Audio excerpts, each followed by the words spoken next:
Bom dia a todos e a todas. Estamos aqui, novamente para dar início à nossa aula. Hoje o tema bem extenso, é um tema bem longo, porque doenças transmitidas por ratos, existem mais de 40 tipos de doenças transmitidas por ratos, Então eu resolvi colocar algumas das mais importantes, as mais relevantes, para passar um pouquinho do conhecimento para vocês. Então, vamos falar da leptospirose, que está aí como uma das principais doenças transmitidas pela urina, do rato. Então, a leptospirose ela é uma zoonose, ela é de distribuição mundial, ela afeta vários órgãos, causando problemas e falências em vários órgãos. Ela tem uma causa infecciosa, porque é transmitida através da leptospira, que é uma doença bacteriana.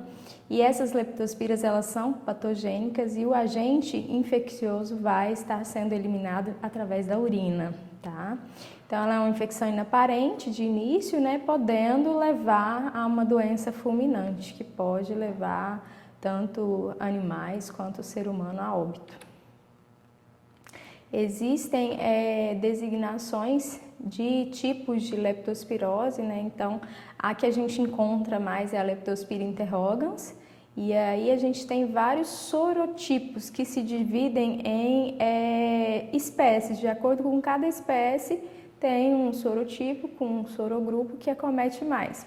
Por exemplo, a Leptospira interrogans, ela é de um sorogrupo Balon, que acomete mais roedores, do sorogrupo Icterohemorragia, que acomete mais cães, e a canícula, que são assim bastante comum e que acomete mais cães também. Essa reportagem eu peguei do G1.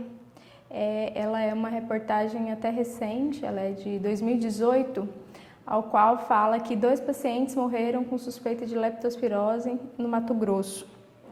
Então, o que acontece quando tem a suspeita?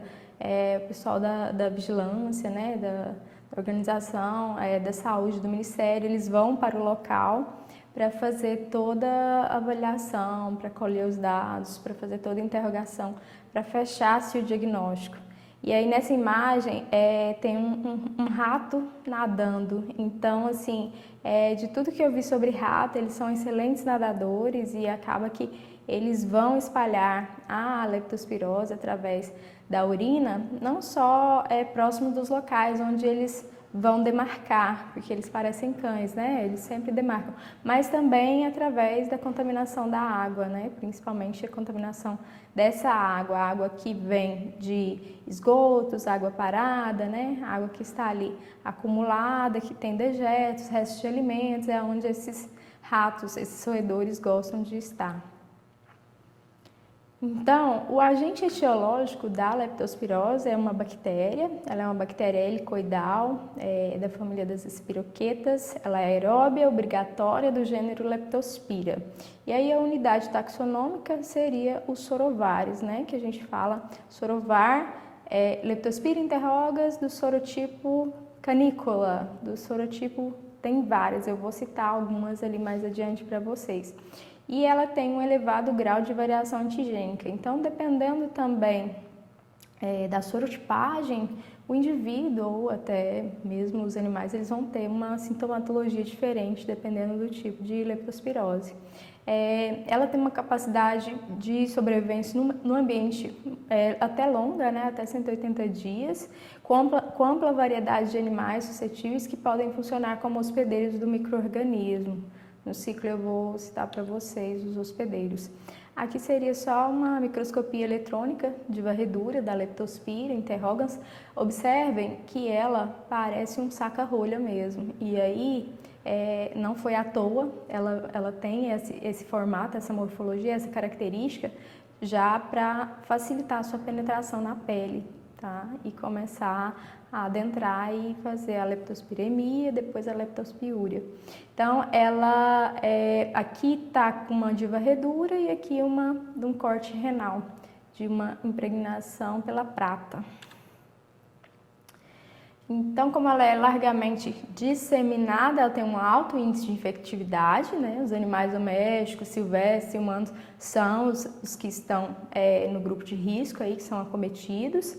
Ela causa um problema econômico e de saúde pública bem grave, porque é através das alterações, das percas, por exemplo, e aí, às vezes, internações. Tudo isso tem uma repercussão bem grande, né? E aí o gasto é bem elevado. E se caso tivessem feito medidas preventivas, talvez esse gasto, esse problema, né, econômico seria até melhor, que é o que eu vou citar mais adiante, seria até menor, né? Mas aqui no Brasil a gente ainda tem esse grande problema, né? Mesmo que a gente frisa prevenir, fazer a prevenção, né, vacinar, tudo isso é melhor do que evitar que o problema venha a se instalar. Então aqui ainda temos algumas regiões bem precárias, bem carentes, que não têm saneamento básico, e aí isso contribui um pouco para a proliferação, principalmente dessas doenças transmitidas por ratos. Ela é uma preocupação sanitária relevante devido à proximidade do cão com o homem. Nos relatos e nos trabalhos que eu vi, disse assim que o rato e o ser humano, o homem, eles nunca tiveram afastados, eles sempre estão juntos, eles sempre caminharam juntos. Onde tem alimento, abrigo, né, e condições para o rato se alojar, ele vai estar ali, né? Então, assim, isso é mais uma questão de higiene, manejo, né, controle. Pode acometer bois, porcos, cavalos, cabras, ovelhas, e aí esses animais podem vir a adoecer e transmitir essa leptospira através da urina, tanto para mananciais, né, rios, lagos, como para o homem também. Então aqui seria só um ciclo, só para entender, por exemplo, esses animais, os porcos, né, aqui tem equino, né, bovino, esses animais de produção, eles liberam essa leptospira na urina, aí essa urina pode vir a contaminar o homem em contato, né, com a lida ali desses trabalhos, às vezes pode não usar os equipamentos, os EPIs, né, que a gente fala, os equipamentos de proteção e as condutas para estar manuseando e fazendo a limpeza desses locais, né. Pessoal que trabalha muito com esgoto também, com ambientes mais contaminados, também deve sempre estar com os equipamentos de proteção. Isso não é nada chato, né, porque os funcionários é bem difícil lidar com eles, né, acham que a gente é um pouco chato quando faz a cobrança. Eu já trabalhei em frigorífico e o pessoal, eles acham que a gente é um pouco chato quando faz as exigências, né, faz as cobranças, mas nada mais é para evitar a contaminação, né, uma forma de prevenção. E aí o homem ele pode se contaminar também através dessa urina que foi eliminada em rios, em lagos, ou ele tomou um banho, ou ele entrou ali em contato. A gente vê muito em cidades grandes problemas de inundações também, que vem mistura de água de bueiro, né, de esgoto, e faz aquele acúmulo e começa, né, a ter o contato. E aí, se o contato for prolongado, mesmo que você não tenha uma porta de abertura, uma ferida, não tenha nada ali, essa bactéria consegue, se você ficar um longo período exposto ali nessa água que teve a presença da leptospira, né, através da urina.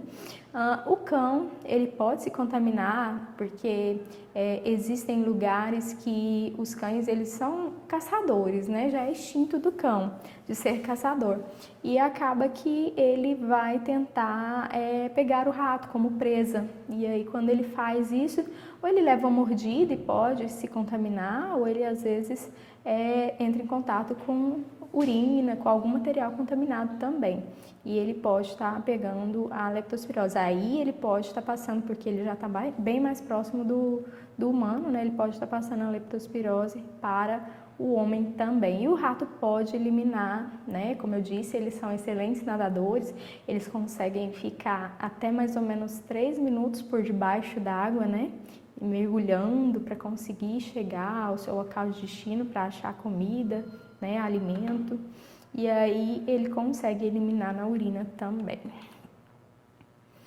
A epidemiologia, ela tem tanto a parte do ciclo do ecossistema silvestre quanto a parte do ecossistema rural e urbano. Então, o ecossistema silvestre vai estar mais relacionado com aqueles roedores que estão em ambientes de mata, ambientes ao qual o homem já está começando a adentrar ali e começa a fazer o desmatamento. Aí esses animais, esses roedores, eles vão atrás de alimento, que são, a predileção deles seriam sementes, né, frutos. Aí são roedores, marsupiais, carnívoros e edentados. O ecossistema rural e urbano, aí a gente já começa a ter aqueles roedores sinantrópicos, que seriam aqueles que estão mais próximos do ser humano mesmo, que tem uma sinantropia pelo ser humano. Eles gostam de estar ali próximo porque eles têm tudo, né? Tem o abrigo, tem a água e tem o alimento. E aí, entre eles, a gente pode destacar o ratos norvégicos, ratos norvégicos, que seria a ratazana ou rato de esgoto, tá? Que ocupa no mundo todo uma posição de destaque. Então, ele seria um dos principais aí que está envolvido na transmissão da leptospirose. Então, existem mais de 200 tipos de sorovares de leptospira. Ela pode estar acometendo os hospedeiros crônicos ou pode estar acometendo os hospedeiros acidentais. Os hospedeiros crônicos seriam, né, o hospedeiro que consegue albergar ela. Por exemplo, o rato, ele alberga ela no rim, né? A leptospira fica ali, ela entra em contato e aí ela vai se alojar ali no rim. Então, os acidentais seriam aqueles que teriam entrado em contato com algo que tenha leptospira. E ela vai se acumular nos túbulos renais desses hospedeiros crônicos de forma endêmica e ser transferida entre os animais pelo contato direto. Então, aqui é um pouco das leptospiras que a gente tem. Aqui são as patogênicas, aqui tem 12, mas são mais ou menos 14 tipos de leptospiras patogênicas. Aqui a gente vê que é mais frequente a interrogans, mas a gente tem trabalhos com várias outras, né? Tem com a australis, que não está aqui também, tem com a canícula, com a pomona, com a icteriohemorrágia. Essa icteriohemorrágia, ela causa uma hemorragia bem considerável também. E aí a gente tem as leptospiras que são consideradas oportunistas, né, e as que não são patogênicas. Então, o que seria importante frisar com vocês?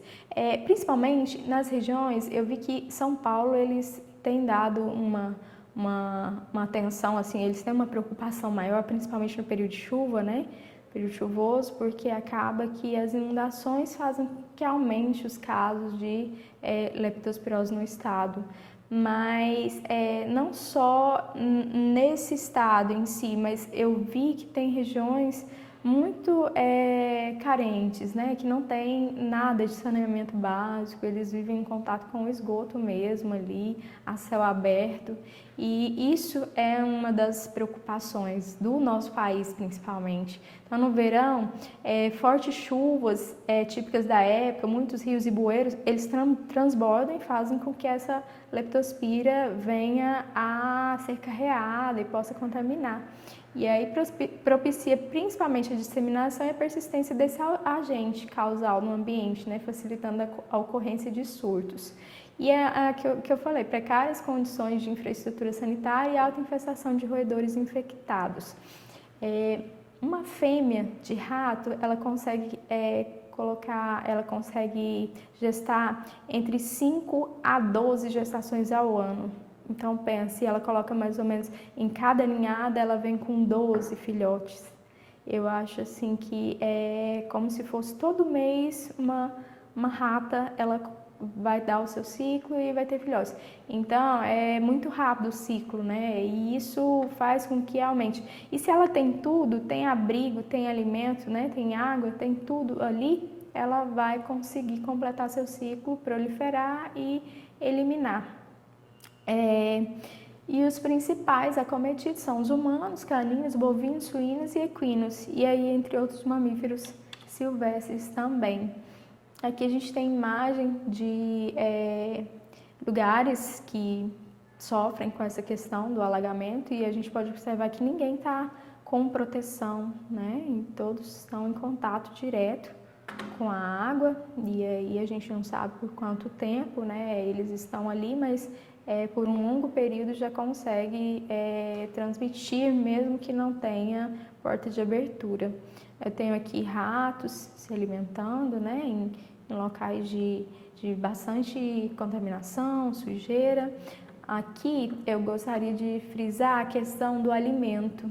A gente sempre guardar o alimento muito bem e sempre que você tiver um alimento exposto, não deixe ele exposto, tampe, coloque, né, na geladeira, guarde direitinho, porque alimento é um chamativo para que o rato venha.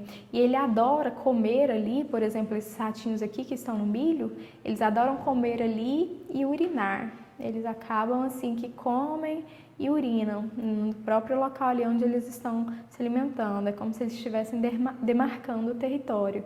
E aí isso acaba fazendo com que a gente, sem ver, né, consuma o alimento, coma e comece a ter uma contaminação, uma infecção. Essa imagem eu gostaria de falar em relação aos animais. É muito importante a questão de ração. A ração ela chama muito o rato e aí a ração tem que sempre estar no pote, fechada, bem tampadinha, ou no saco, bem fechada. E quando você deixa a ração à vontade, eu converso com muitos clientes, muitos proprietários e tutores que eles falam assim: ah, mas a ração não é à vontade? A ração não é à vontade. Você dá para um cão adulto 2 refeições e para um cão filhote 3 refeições diárias. E aí você coloca, ele comeu, beleza, já tira ali, às vezes já lava, já guarda essa vasilha, não precisa ficar ali mais.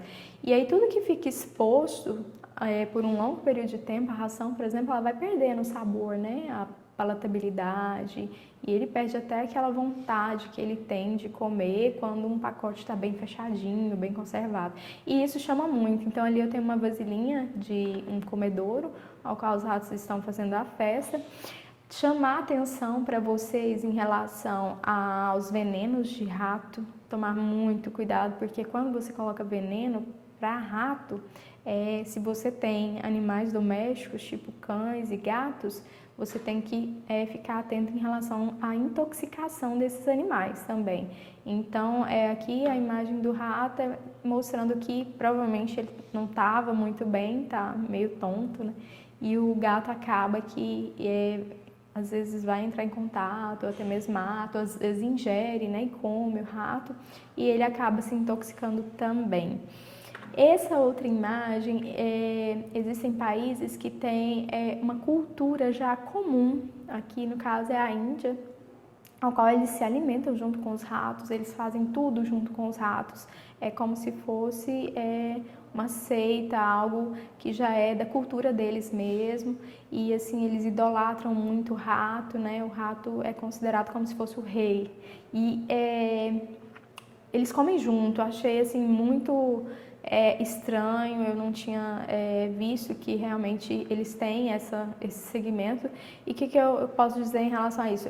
Existem países hoje que estão tendo muitos problemas em relação por conta da religião, não fazem vacina nos seus filhos, não fazem nenhuma prevenção, e assim, o rato ele vai transmitir N doenças, não só a bactéria leptospira, a leptospirose, ele vai transmitir vírus, vai transmitir bactérias através da sua mordedura, vai transmitir alergias, problemas de pele, tem várias alterações que o rato pode estar transmitindo.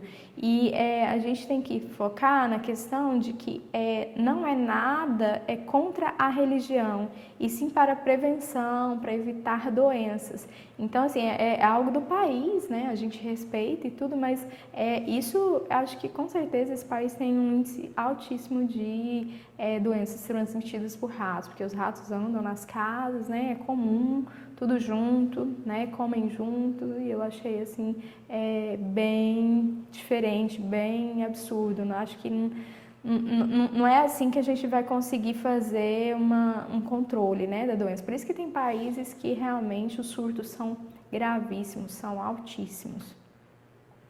Então, ela é uma doença grave, com chance de levar o animal a óbito, tá? Mas graças aos estudos, às pesquisas, né? E a gente tem aí as formas de prevenção sólidas e tratamentos bem eficazes para prevenir essa doença. A transmissão é através da urina, do rato, em água de rios, córregos e relacionados, né? Tomar muito cuidado com a ração do pet, porque quando ele vai se alimentar da ração que está exposta, ele urina também na ração, tá? Então, ele urinando na ração, ele vai transmitir não só a leptospirose, tem outras doenças que eu vou falar mais adiante também, que podem estar sendo carreadas através da urina. Então, essa bactéria ela vai penetrar na mucosa, né? E aí ela pode ser penetrada através de boca, língua, pode causar alteração na boca, língua, olhos, né? E ela penetra através de ferimentos abertos ou até mesmo pele íntegra também. Aqui no caso seria não causar essas alterações, ela vai penetrar através das mucosas, mucosa ocular, mucosa da boca, língua, ferimentos abertos ou até mesmo pele íntegra. Aí a infectividade dessa bactéria, da Leptospira, como ela é bem espiralada, ela tem uma facilidade de penetração. Aí ela libera enzimas, a hialuronidase, que faz com que destrua o cemento intercelular, facilitando a penetração. O que seria o cemento? Na parte de pele, seria a barreira protetora da pele, como se fosse um cimento mesmo de proteção. O tijolinho, você tem um tijolo ali, aí entre o tijolo você tem um cimento para dar união nesses tijolinhos. Então, a nossa pele é mais ou menos isso. A pele do cão também é mais ou menos esse estilo. É como se fosse uma proteção, uma barreira protetora. Essa bactéria consegue produzir enzimas que fazem com que esse cimento seja mais aberto, fique mais aberto, facilitando sua penetração. Ela libera também enzimas lipolíticas que fazem a quebra de gordura, né, atuando sobre ácidos graxos insaturados da pele, fazendo com que a pele fica mais aberta, né, perca essa camada de gordura, então ela fica mais suscetível à entrada. E esse movimento que ela faz mesmo, que é o movimento de saca-rolhas, né, facilita a penetração na pele e nas mucosas. E aí, o que acontece? Entrou, né, para a pele tanto do animal quanto do humano, vai causar uma leptospiremia ou uma leptospiúria, né? Depende do quadro. No início a gente vê muito leptospiremia, que quando você faz coleta, por exemplo, em cães, eu já peguei alguns pacientes com leptospirose, a gente vê muito alteração de leucócitos, né, alterações hepáticas, alterações renais.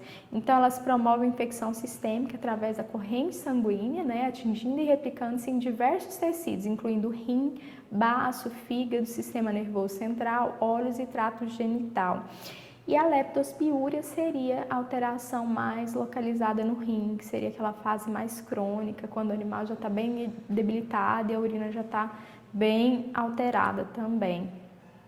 Em quanto tempo, né, a leptospirose pode matar os animais?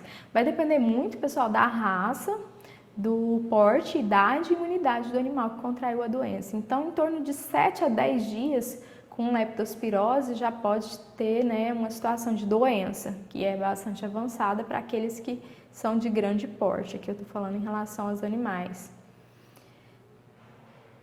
Ó, todos aqui da UBS da Vila Brasília, em Jataí, Goiás. Bom dia. É legal o pessoal lá de Jataí. Ó, 4 a 7 dias para os animais de pequeno porte, tá? Os sinais clínicos, vamos lá. Vai depender da idade, do estado imunológico e da virulência do sorovar. Então, quais são os principais? Febre, o animal vai ter, né? Porque é uma infecção, né? Uma infecção bacteriana. Então, vai ter febre, anorexia, vômitos e diarreia, desidratação. Então, o animal vai ter dificuldade para urinar muitas vezes, ou urina, né? Urina várias vezes no início, depois não vai ter urina. O animal vai estar apático, com dificuldade respiratória, taquipnéico, com alteração da respiração, né? A urina vai vir bem escura quando, pessoal? No final aí do estágio que ele foi acometido. Por exemplo, no início, quando eu atendi os pacientes com leptospirose, você não fecha o diagnóstico já de início, porque a urina não vem cor de Coca-Cola no início, ela vem escura depois. com o quadro mais avançado, né, com o quadro mais crônico. Pode ter úlceras bucais, icterícia nos olhos e boca. O que seria isso? Amarelamento das mucosas, tá? Então, olhos e boca bem amarelados e uveíte. Então, o que é importante em relação aos sinais clínicos? A gente identificar o quanto antes, né, se esse paciente tem alteração condizente com leptospirose ou não. E para fazer esse diagnóstico, tem que sondar. Tem que investigar a história clínica, anamnese, perguntar, tem rato em casa, teve contato, a vacina está em dias, porque a vacina ela previne de 4 cepas das mais importantes de leptospira. Não são todas, né, mas pelo menos as que acometem mais a nossa região, por exemplo, a V10 ela tem segurado super bem aí para a leptospirose. Aqui foi um trabalho que foi realizado pela Universidade Federal do Piauí e aí fez um relato de caso com um paciente até jovem, um cão jovem ao qual ele estava com alterações condizentes e eles fizeram uma sorologia e fecharam o diagnóstico de leptospirose. Aqui eu tenho imagens ao qual o paciente chegou com a mucosa bem pálida, né, bem quitérica, e assim, mucosa oral, mucosa ocular, mucosa peniana, e eles fizeram coleta de urina também. Olha a coloração da urina desse paciente, bem com grumos de sangue, né, que a leptospira acaba que ela vai fazendo aquele movimento, saca a rolha, ela vai destruindo os tecidos e aí veio um gruminho de sangue, mas assim, pro lado de tom de Coca-Cola, esse é um dos sinais clássicos aí. E esse paciente, ele foi internado, ele ficou mais ou menos uns 14 dias internado tomando ampicilina e depois foi trocado para doxiciclina, porque a doxiciclina atua melhor na parte da leptospiúria, tá? Então, assim, ele tomou soro, suplementação, dipirona, tomou as medicações suporte, né, e o antibiótico para estar tratando essa leptospirose. E aí ele voltou com mais ou menos 30 dias, a tutora retornou com ele já estava com a mucosa bem normocorada, né, após o tratamento da leptospirose. Então, assim, para os cães a gente tem a prevenção, que é a vacina, mas a gente se diagnostica no início, né? Se o diagnóstico é feito no início da doença, a gente tem grande chance de recuperar o paciente. Eu tive um paciente que eu atendi, eu lembro que foi a domiciliar, era acho que de raça Akita, e esse a gente perdeu esse paciente. Então o que acontece? O animal já estava há um bom tempo doente, acho que já tinha mais de 10 dias, animal de porte grande, tá vendo? De porte grande a gente tem que tomar mais cuidado, por isso vacinem sempre os seus cães, né? Façam um protocolo anual certinho. E esse paciente, a tutora gostava muito dela e relatou que teve contato com rato mesmo, ela ficava num corredor, numa casinha, e acabou que ela já estava com todos os sinais clássicos da parte crônica mesmo. Ela tinha icterícia, ela estava pálida, tinha vômito, ela tinha diarreia, tinha urina escura, né, cor de Coca-Cola. E eu solicitei a internação, só que os tutores não internaram. Então eu atendi o animal em um dia e no outro dia o paciente veio a óbito. O ideal é sempre no início internação, e aí viu que teve uma resposta boa, o animal já está se alimentando, está comendo bem, a gente pode prescrever a medicação depois para casa, tá? Aqui foi só para assim frisar que eu acho muito importante a divulgação, né? Esses folhetos, esses folders, essas campanhas, né, de divulgação, que é o pessoal de Curitiba que, né, fez uma gracinha falando sobre leptospirose, os sintomas que o humano pode ter, né, dor de cabeça, parece muito com gripe, né, dor de cabeça, febre, mal-estar, pele amarela, que é a icterícia, a forma, né, as formas de transmissão ao homem. E aqui eles colocam as dicas de prevenção. achei muito bonitinho, acho que a gente pode começar a incentivar mais a população em relação a isso, mas não só isso, né, pessoal? Porque não adianta eu prevenir se eu não tenho o saneamento básico, se eu não tenho tratamento de esgoto, se eu não tenho, né, uma água de qualidade para essa população. Então eu foco não só nisso, mas na questão, né, do nosso governo mesmo, do país em si, começar a melhorar. Eu vi que, nossa, tem pessoas bem necessitadas de água tratada, bem necessitadas, não só no Brasil, existem países, né, até hoje que vivem em situações precárias mesmo. Até 40 dias depois de ter entrado em contato com a água de enchente ou esgoto, a pessoa pode apresentar sintomas parecidos com os de outras doenças, como o da gripe. Então, os principais: febre, dor de cabeça, dores pelo corpo, principalmente nas panturrilhas, né, que é a batata da perna, podendo também ocorrer icterícia, e nas formas mais graves, né, é necessário cuidados especiais, inclusive a internação. Assim como o cão, né, os humanos também têm que serem internados, serem hospitalados. Essa designação síndrome de Wei não está sendo usada mais. Então, assim, antes eles diziam, doença de Wei, síndrome de Wei, a designação seria um animal, uma pessoa com leptospirose mesmo, né? E aí causando falência renal e hepática, com hemorragia, miocardiopatia, meningite, encefalite, né? Resultando com sequelas crônicas associadas ao sistema respiratório ou nervoso, podendo levar, né, o indivíduo a óbito quando infectado. Então, eu sempre vou frisar: a prevenção é a melhor forma da gente evitar esse contágio com essas doenças. E essa frase, antes prevenir do que remediar, para mim, ela sempre vai cair como uma luva. Principalmente quando você tem a opção de vacina, no caso de cães, por exemplo, você tem como vacinar esses animais, né? E as formas de prevenção são sólidas e ao alcance de todos. Então, hoje a gente vê que o pessoal gosta muito, né, do cão.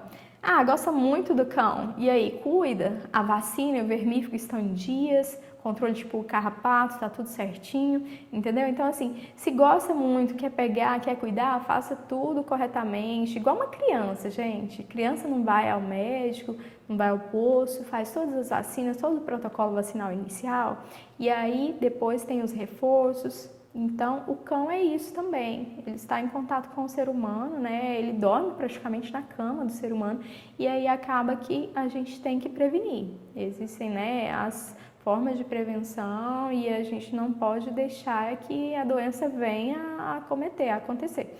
Porque acaba que às vezes sua casa é muito limpa, o ambiente muito limpo, mas vai que ele foi em algum lugar ou mexeu em algum lugar, em um passeio, de repente, né, aconteceu algo que ele se contaminou. E aí, as vacinas estavam em dias? Se as vacinas estavam em dias, ótimo, tudo bem, eu fico mais tranquilizada quando eu atendo um paciente que já é vacinado. Mas quando me dizem que fez só quando era filhote, doutora, nunca mais fez vacina, a gente já começa a se preocupar, tá? Então vamos atualizar o reforço anual da virose, das vacinas de virose. Tem a de virose e a de raiva, que são as básicas aí, porque existem outras vacinas, né, de gripe, giardia, leishmania. Então, assim, pelo menos as básicas de virose e raiva e uma vermifugação, um controle de carrapato são essencial para manter esse cão bem cuidado. Então, a prevenção seria vacinação, né, atenção com os períodos de chuva e alagamento, para sempre estar com roupas adequadas, né, calçados adequados, evitando contato por um longo tempo aí com esses ambientes. O pote de ração sempre fechadinho, tá? E atenção com ambientes inóspitos e que tenham ratos. Você sempre tem que tomar cuidado com esses ambientes que você pode se contaminar. Principalmente se você tem uma ferida no dedo, uma ferida no pé, uma ferida na mão, entrou em contato, passou a mão na boca. Então tem que tomar muito cuidado, tá? O diagnóstico nos cães, por exemplo, eu vou fazer através da suspeita clínica, né? Teve sim, doutora, contato com rato, em casa tem muito rato, tá difícil controlar esses ratos, né? E aí ele teve. Ele é vacinadinho? Não. Então a gente já vai começar a encaminhar. Quase nenhum dos que eu atendi fez sorologia. Aquele trabalho de Piauí, eles fizeram a sorologia e fecharam, né, com a Leptospira interrogans, acho que variação australis. Então, sempre é bom fazer a sorologia para confirmação, mas depende da região, depende do proprietário, do tutor. Ele consegue pagar uma internação e os exames básicos, que seria hemograma, função hepática, função renal, para mim tá ótimo, tá? Já vai ajudar bastante a fechar o diagnóstico. Exames de sangue rotineiro, que seriam os mais importantes, né? Sorológicos e microbiológicos e moleculares, é para fechar mesmo, para saber se realmente era uma leptospirose, tá? Em humanos, a fase inicial da doença pode ser confundida com outras doenças que eu disse antes, não só como a gripe, aqui é o dengue, gripe, malária, hepatite, porque causa alteração hepática, as enzimas sobem bastante, né? E os sintomas são bem parecidos. Por isso que é bom fazer, é muito importante estabelecer o diagnóstico diferencial por meio dos exames. Então, em humanos, eu acho que é interessantíssimo fazer a sorologia, né? Ou pelo menos isolamento da bactéria em cultura, no sangue ou no líquor. O tratamento para a leptospirose seriam potentes antibióticos, medicamentos de suporte, né? Para fluido, o animal está desidratado, está com vômito, está com febre, dor, vamos fazer um antipirona, então medicamentos de suporte, suplementos, né? Porque às vezes o animal está com anemia, uma dieta específica e especial, existem rações hepáticas ou gastrointestinais que poderiam estar ajudando esse paciente, internação de acordo com o avanço da doença, né? Isolados para evitar contágio. Isso é extremamente importante, principalmente nas clínicas veterinárias, por exemplo. Quando você tem um paciente que a suspeita é de leptospirose, vamos ter a parte de isolamento, pessoal. Tem que colocar no isolamento mesmo, não tem como. Porque até a funcionária que vai lidar ali, ela tem que ser orientada de que, né, o animal está com leptospirose ou com suspeita de leptospirose. Então, na limpeza da baia, no contato com esse animal, tem que usar luva, calçar luva, né, tá toda equipada para evitar a contaminação do ser humano também. Os manipuladores ali, sempre calçados de luva, evitando contatos com os olhos, mucosa, e ao realizar a limpeza e desinfecção das baias. Medicação, sempre a gente tem que procurar um médico. Por quê? Em humanos, por exemplo, os que têm ácido acetil salicílico podem aumentar o risco de sangramentos. Então, dependendo dos sinais que você tem, corra para um postinho, corra para um médico, não fique aí se automedicando, não. O tratamento seria a base de antibióticos como a penicilina ou derivados dela, né? A doxiciclina, eu gosto muito, eu sempre usei doxiciclina, usada para eliminar as leptospiras do túbulo renais, né? Pode ser via endovenosa, né? Com penicilina ou derivados, para tratar a leptospiremia, e depois você pode finalizar com a doxiciclina para tratar a leptospiúria, de acordo com esses autores. Então, as recomendações que eu faço em relação à leptospirose seria as medidas básicas de higiene, gente. Embalar sempre o lixo, né? Ferver a água. Aqui tem uma literatura que citou, coloque algumas gotas de hipoclorito de sódio de água sanitária antes de beber ou cozinhar. Eu gosto de usar água sanitária, aqui seria, acho que em lugares que a água realmente é muito contaminada mesmo, mas eu gosto muito de usar para alface, para verduras, né, legumes, algumas coisas que você vai fazer cru. Então eu gosto bastante de usar. Lave bem os alimentos, especialmente frutas e verduras, né, que são consumidas cruas. Vacine seu animal, mantenha rigorosamente limpas as vasilhas que são servidos os alimentos e água. Não deixe as caixas d'água destampadas, tá, pessoal? Use luvas e botas de borracha se trabalhar em ambientes que possam ser reservatórios da leptospira. E não se automedique, foi o que eu disse, né? Se suspeitar da infecção, corra para um postinho, né, e vá se consultar. Ela é uma doença de notificação compulsória imediata, tanto no Brasil quanto no estado de São Paulo. E aqui eu tenho uma lista, né, da Organização Mundial de Saúde, do Ministério da Saúde, a qual essas doenças são as de notificação compulsória. E olha só quem está dentro desse quadro de doenças de notificação compulsória: a hantavirose, que eu vou falar mais adiante, e a leptospirose. Então, até 24 horas, quando eu falo notificação compulsória, é que em até 24 horas tanto para a Secretaria Municipal e Estadual de Saúde, quanto para o Ministério da Saúde, por meio da Secretaria de Vigilância, a gente tem que estar fazendo essa notificação. Agente quem? Todos os profissionais que estão nessa área de saúde, enfermeiros, médicos, né? Eu, por exemplo, veterinário, tem que estar, né, divulgando todos esses profissionais que têm uma relação, né, entre o paciente e essas doenças, que suspeite que essas doenças estão cometendo, ou os animais, né, ou cães, ou o humano. Então, o que eu friso? O saneamento. O saneamento básico é uma condição de urbanização das mais eficientes para a prevenção da disseminação da leptospirose, visto que a bactéria é resistente aos produtos comuns de limpeza, como bicarbonato de sódio, água sanitária e cloro. Então, se o Brasil tivesse saneamento básico, acho que em todas as nossas regiões, aí, em todos os estados, a gente talvez teria problemas mais na questão com os bueiros, às vezes, ou onde esses, né, ratos possam estar escondidos, porque eles ficam bem escondidos e quando eles necessitam de alimento, quando eles necessitam de algo ali para continuar o ciclo, para continuar a produção, eles correm atrás e praticamente estão junto com o ser humano, né? As grandes cidades, o principal problema seria a contaminação de bueiros e onde não tem saneamento básico mesmo. Aqui é para lembrar que é o seguinte, pessoal, por exemplo, às vezes a gente pega algumas reportagens, algumas divulgações na internet e assim, muita coisa errônea, né? Tem muita coisa que ainda falta um pouco de conhecimento e o pessoal joga. Aqui, por exemplo, lembra que eu falei na aula passada que a toxoplasmose, eu vou falar na próxima aula, que eu acredito que seja amanhã, né? E aí eu vou falar sobre bicho geográfico. Então, assim, eles já colocam quem? O cão e o gato como transmissor. E na toxo eu disse que o gato tem uma parcela mínima, 1% praticamente. Aqui, por exemplo, a peste bubônica e a leptospirose, né? O rato. Então, a gente tem que tomar muito cuidado com essas divulgações, tá? O rato não transmite só isso, ele transmite um monte de doenças. Então, muitas vezes a gente tem que ficar atento em relação a isso. Acreditar ou não, vamos procurar um profissional aí para ver se realmente é isso ou não. Eu vejo que hoje a rede social, a internet, o pessoal pega muita coisa pronta e já clica e já curte. Gostei. E nem leu, nem viu se realmente era fidedigno ou não, se estava correto ou não, tá? Então vamos lá, dando continuidade agora, vamos falar da hantavirose, que também é uma das doenças transmitidas por ratos.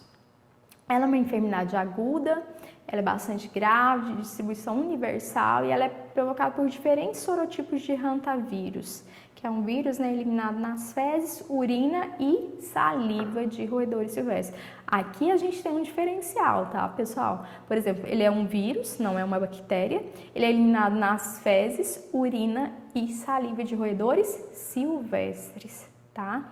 Então aqui seria mais quem? Pessoal da zona rural, né? Pessoal das fazendas, pessoal que tem contato aí. E olha só, o ratinho, eu vou mostrar mais pra frente, ele é um ratinho diferente. Ele é um pouquinho menorzinho, com esse olhinho dele aí meio diferente, tá? Aqui, por exemplo, é um roedor da espécie Acondomontensis. Esse roedor a gente encontra muito nas pastagens, comendo a braquiária, né, a gramínea. Eles gostam muito de sementes também. Então, principalmente esse pessoal dali. E o que a gente observa hoje? Por exemplo, eu viajo muito para a região de Jataí, Rio Verde, Caiapônia, que é onde eu moro, e tem muita plantação. Hoje a soja tomou conta, a cana tomou conta, e aí você observa que tomou-se o habitat de muitos animais silvestres. Então, esses roedores são silvestres também, eles são da zona rural. E acaba que está tirando um pouco o alimento deles. E onde eles vão procurar alimentos? Ou às vezes tem até muito alimento e eles entram em contato com o humano. Muitas vezes eles começam a adentrar para dentro das casas, né? Também. Então, ela é uma doença cuja transmissão para o homem se dá em ambientes fechados, pela inalação de aerosóis das partículas suspensas na poeira, provenientes de secreção e excreta dos reservatórios do vírus. Então, aqui a gente fala o seguinte, aquelas casas abandonadas, lugares que você adentra e aí, às vezes você quer começar a limpar e espanar, aí a gente pede para não fazer isso, porque aquela partícula, ela pode ser inalada contendo o vírus. O ideal seria sempre pano úmido, tá? Pode ocorrer também pelo contato direto com material infectado ou através de ferimentos na pele, assim como pela ingestão de água e alimentos contaminados. Embora menos frequente, mordeduras desses animais são a outra forma. Então, aqui também pode ocorrer, né, de transmitir hantavirose através da mordedura, mas é menos comum. Ela é conhecida como febre hemorrágica e tem uma síndrome renal bem considerável, né? Ela é mais comum entre moradores da zona rural, como eu disse, né? Trabalhadores encarregados da limpeza de paióis, celeiros, galpões para armazenamento de alimento e ração, principalmente, né? E tem um relato que disse que pessoas que fazem trilhas ou acampam nas matas também têm grandes chances de contrair a hantavirose. Então, ela é uma doença de notificação compulsória também, de identificação epidemiológica obrigatória, tá? Ela é uma doença febril, aguda e inespecífica. Ela tem formas graves, causando febre hemorrágica com síndrome renal, que antes era bem frequente na Europa e Ásia, né? E ela pode causar também uma síndrome pulmonar, com maior incidência nas Américas, onde o número de casos, muitos deles letais, tem aumentado nos últimos tempos. Quais são os sintomas da hantavirose? Às vezes pode ser assintomático, o paciente pode nem apresentar, mas muitas vezes pode ter sintomas de instalação súbita, que são mais específicos na hantavirose com alteração renal, quando tem aumento da ureia no sangue, que é uma uremia que a gente fala. E aí diminui a produção de urina, causa oligúria, né? Sangramento de gengivas, petequias, que seria aquele vermelhidão, né, nas mucosas, insuficiência renal e choque, tosse seca, falta de ar, hipotensão, alteração pulmonar, né, colapso circulatório. Então, essas são as alterações clássicas aí, a sintomatologia clássica da hantavirose. E o período de incubação pode variar entre 5 a 60 dias. Ela é uma doença bem grave.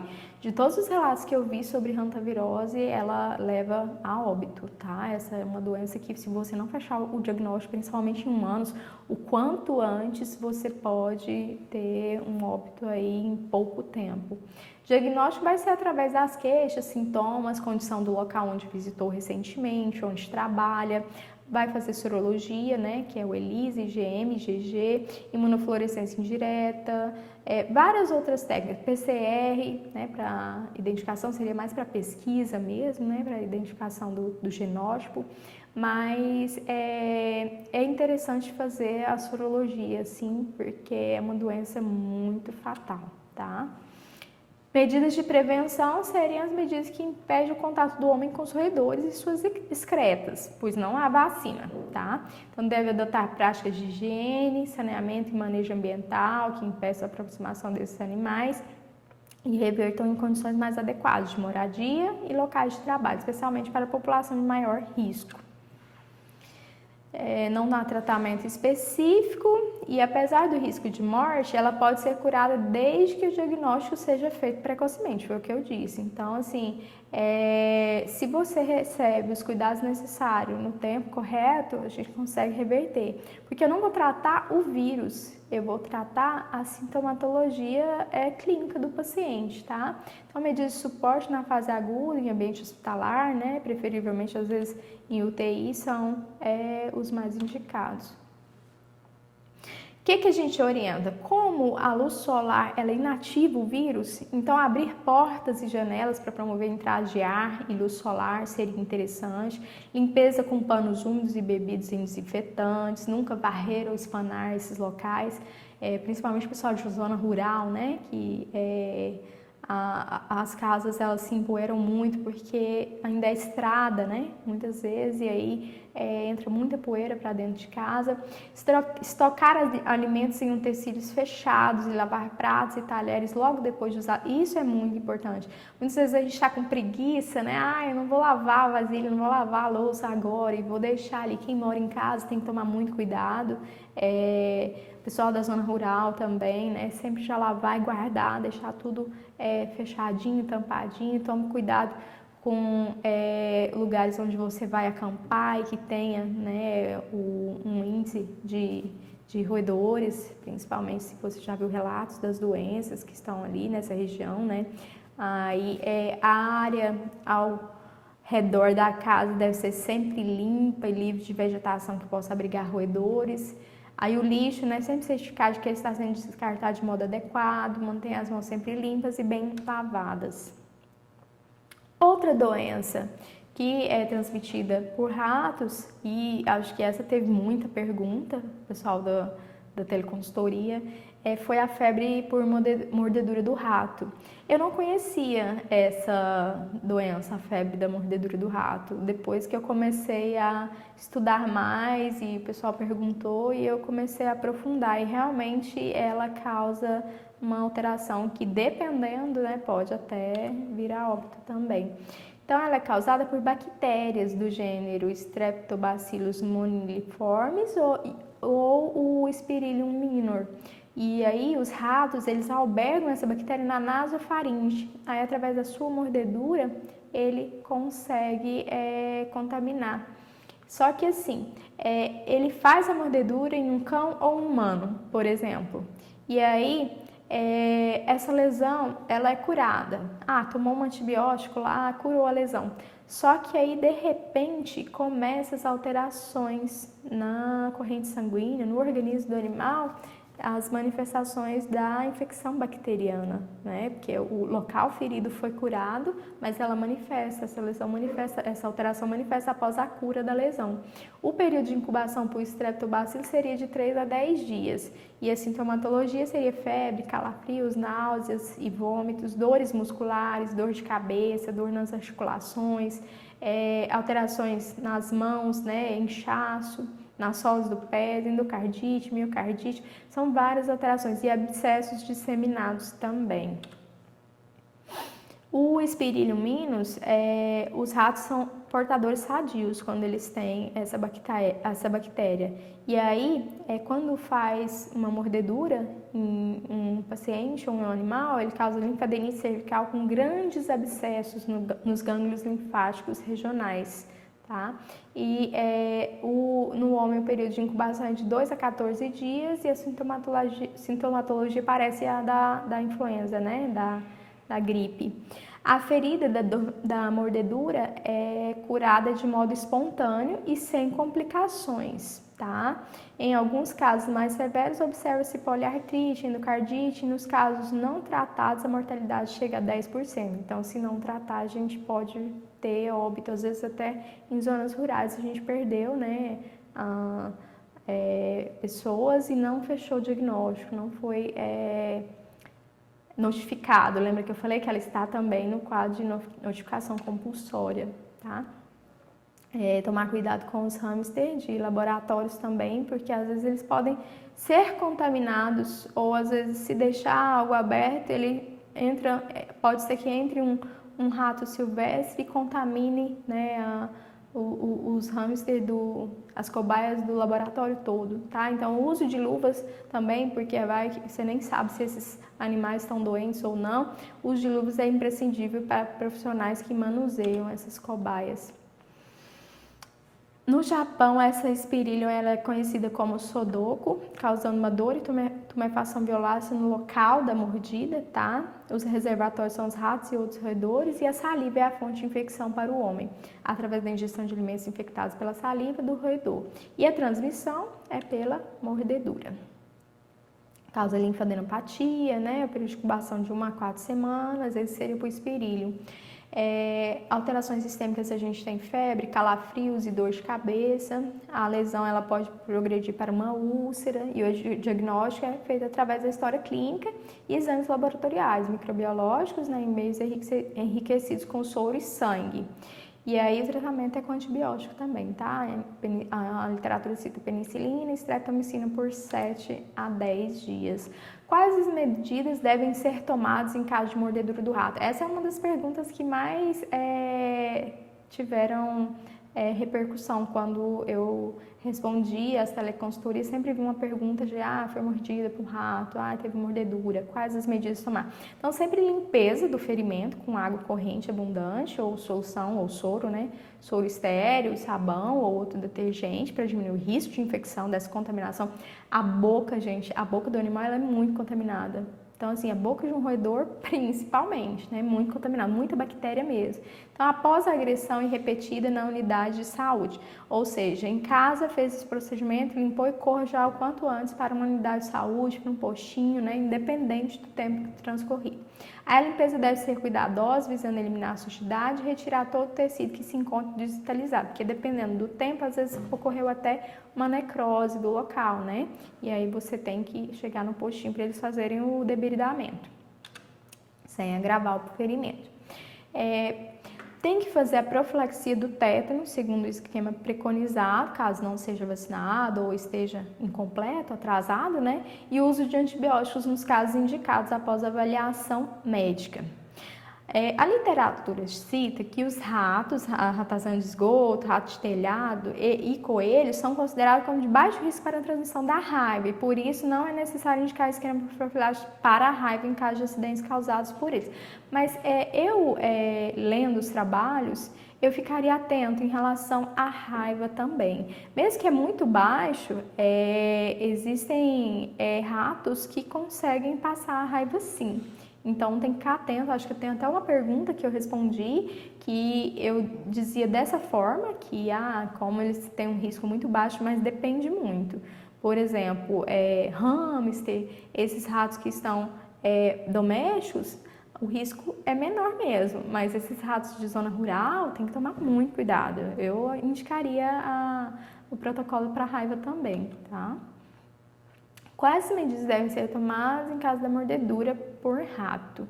Então, os camundongos, ratos e cobaias de laboratório devem se alojar em diferentes ambientes e os funcionários devem ser instruídos sobre o manejo apropriado. Então, sempre que for lidar com rato, mesmo sendo em estudo, em pesquisa, né, todos os funcionários devem ser instruídos e eles devem ser alojados em ambientes diferentes para não haver contaminação. Outras alterações que o rato pode causar seriam sarnas e alergias. Alergias devido ao contato que a gente tem, às vezes com pelos, né? Às vezes encostou em algo que o rato passou, né? Que pode estar causando alterações. Então, a escabiose é uma sarna, extremamente pruriginosa. Ela é uma doença infecciosa causada pelo Sarcoptes scabiei. E ele é um ácaro, né? Um parasita que acomete tanto os animais quanto os humanos. Ele se alimenta da queratina, que é uma proteína que constitui a camada superficial da pele. Então, começam a manifestar sintomas na pele através de lesões eritrematosas, tipo meio vermelhadas, que podem formar uma crosta por causa da coceira. Eu acho que eu já peguei uma vez a sarna sarcóptera de um cão, ao qual ele pulou em mim e antes de consultar, né, o animal estava de jaleco, ele pulou em mim e provavelmente depois que a gente tira a luva, o contato, às vezes vai mexer com o jaleco, alguma coisa, eu peguei e é bem forte, coça bastante mesmo, tá? Então os ratos podem transmiti-la também. E aí, olha só, alteração nas regiões de braço, pescoço, né, nas mãos, e coça bastante, coça muito mesmo, mas tem medicação, né, tem tratamento para sarna. A peste bubônica seria uma doença grave e muitas vezes fatal, causada pela bactéria Yersinia pestis, né, transmitida pela pulga do rato do telhado. Então, assim, Se o indivíduo não for tratado, eles morrem 48 horas após o contato, né, com essa pulga contaminada com essa bactéria. Então a pulga vai sugar, às vezes, né, acidentalmente, suga o humano também, né, e acaba transmitindo. Causa febre, né, apatia, tremores, intolerância à luz, cefaleia. Aqui eu vi muitos trabalhos falando da alteração do linfonodo, por isso fala peste bubônica, né, como se fosse um bulbo ali, algo inchado que chega, vem a fura mesmo, bastante secreção. Foi uma doença que teve bastante repercussão na Idade Média, né, e ela vem até os dias de hoje acometendo. Diversos casos de peste bubônica são registrados em alguns países até hoje. Então, o tratamento é feito com antibióticos, assim como para a leptospirose. Outra doença que também é transmitida pela pulga, né, do rato, de telhado, ou pela pulga de gás, também é o tifo murino ou febre murina, causada pela bactéria Rickettsia tifo ou Rickettsia felis. O tratamento também é por antibiótico e a gente deve adotar medidas preventivas, tá? Essas são as referências utilizadas para a confecção da aula.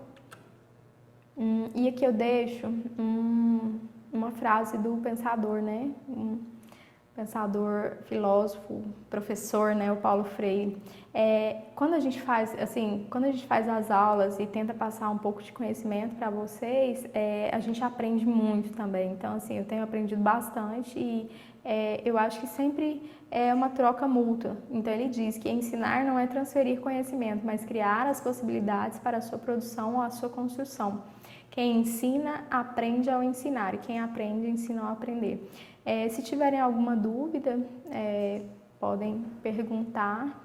É um tema bem complexo, existem, muitas doenças, né, que podem ser transmitidas pelo rato, e aí eu tentei passar o básico, né, para vocês, de uma forma mais resumida.